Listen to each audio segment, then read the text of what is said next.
ಬೆಳಗಾಂ ಅಧಿವೇಶನ ಅಲ್ಲ, ಈಗಾಗಲೇ 4-5 ತಿಂಗಳಿಂದನೂ ಈ ಕುರ್ಚಿಯ ಶೇಕಿಂಗ್ ಆಫ್ ಚೇರ್ ಅದು ನಡೀತಾ ಇದೆ.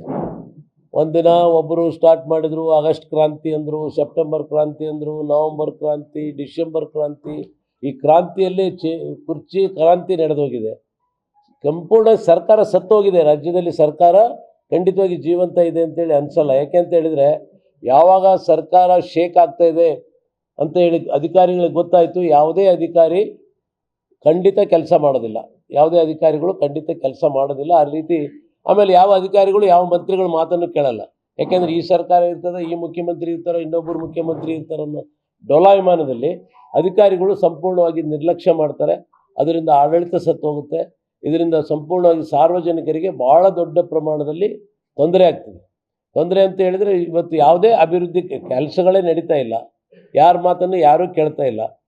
ಇವತ್ತು ಯಾವುದೇ ಪತ್ರಗಳನ್ನು ನೀವು ಒಬ್ಬ ಸರ್ಕಾರಕ್ಕೆ ಬರೆದ್ರೆ ಸರ್ಕಾರದಿಂದ ಯಾವುದೇ ಉತ್ತರ ಕೂಡ ಬರೋದಿಲ್ಲ ಇವತ್ತು. ಹಾಗಾಗಿ ನಿರ್ಲಿಪ್ತ ಸರ್ಕಾರ, ಅಭಿವೃದ್ಧಿ ಶೂನ್ಯ ಸರ್ಕಾರ, ಕುರ್ಚಿ ಕಾದಾಟ. ಏನು ಬ್ರೇಕ್ಫಾಸ್ಟು, ತಿಂಡಿ, ಊಟ. ಇವರು ಅವ್ರ ಮನೆಗೆ ಬ್ರೇಕ್ಫಾಸ್ಟ್ಗೆ ಹೋಗ್ತಾರೆ, ಇವ್ರ ಮನೆಗೆ ನಾಟಿ ಕೋಳಿ ತಿನ್ನಕ್ಕೆ ಬರ್ತಾರೆ. ಅದೇ ಒಂದು ಸುದ್ದಿ, 2 ದಿನ ಸುದ್ದಿ.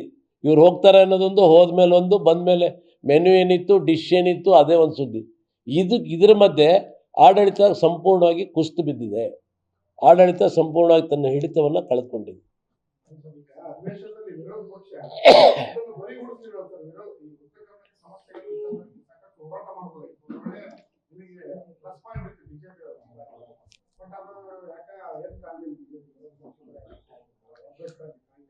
ವಿರೋಧ ಪಕ್ಷದಲ್ಲಿ ಏನಿಲ್ಲ, ಎಲ್ಲ ಒಗ್ಗಟ್ಟಾಗಿದೆ, ಎಲ್ಲವೂ ಸರಿಯಾಗಿದೆ.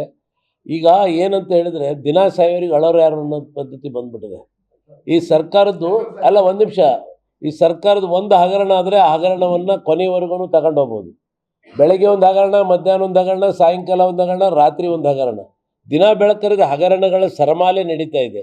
ಹಗರಣಗಳ ಸರಮಾಲೆ ಯಾವ ಹಗರಣವನ್ನು ಎತ್ಕೋಬೇಕು ಅಂತ ಆಗ್ತಾ ಇಲ್ಲ. ಬೆಳಗಾಂ ಅಧಿವೇಶನ ಆದ ತಕ್ಷಣ ಕೇವಲ ಉತ್ತರ ಕರ್ನಾಟಕ ಸಮಸ್ಯೆ ಒಂದೇ ಅಲ್ಲ ಚರ್ಚಿಸೋದು. ಬೆಳಗಾಂ ಅಧಿವೇಶನವನ್ನು ಪ್ರಾಂತ್ಯವಾರು ಈ ಕಡೆಯೂ ಕೂಡ ಇಂಪಾರ್ಟೆನ್ಸ್ ಕೊಡಬೇಕು ಅಂತ ಮಾಡ್ತಾರೆ. ಆದರೆ ಸಮಗ್ರವಾಗಿ ರಾಜ್ಯದ ಆಡಳಿತದ ಬಗ್ಗೆ, ಆಡಳಿತದ ವೈಫಲ್ಯದ ಬಗ್ಗೆ ಚರ್ಚೆ ಆಗಬೇಕು. ಮತ್ತು ವಿಶೇಷವಾಗಿ ಈ ಕಡೆ ಮಾಡಿದಾಗ ಉತ್ತರ ಕರ್ನಾಟಕದ ಕೂಡ ಮಾಡಿದರೆ ತಪ್ಪಿಲ್ಲ. ಅದು ಬರೀ ಚರ್ಚೆಯಾಗಿ ಹೋಗ್ತಿದೆ ಹೊರತು, ಉತ್ತರ ಕರ್ನಾಟಕ ಚರ್ಚೆ ಹೆಸರಿಗೋಸ್ಕರ ಆಗ್ತಿದೆ ಹೊರತು ಆ ಚರ್ಚೆಗಳಿಂದ ಯಾವುದೇ ರೀತಿ ಅಭಿವೃದ್ಧಿ ಆಗ್ತಾ ಇಲ್ಲ.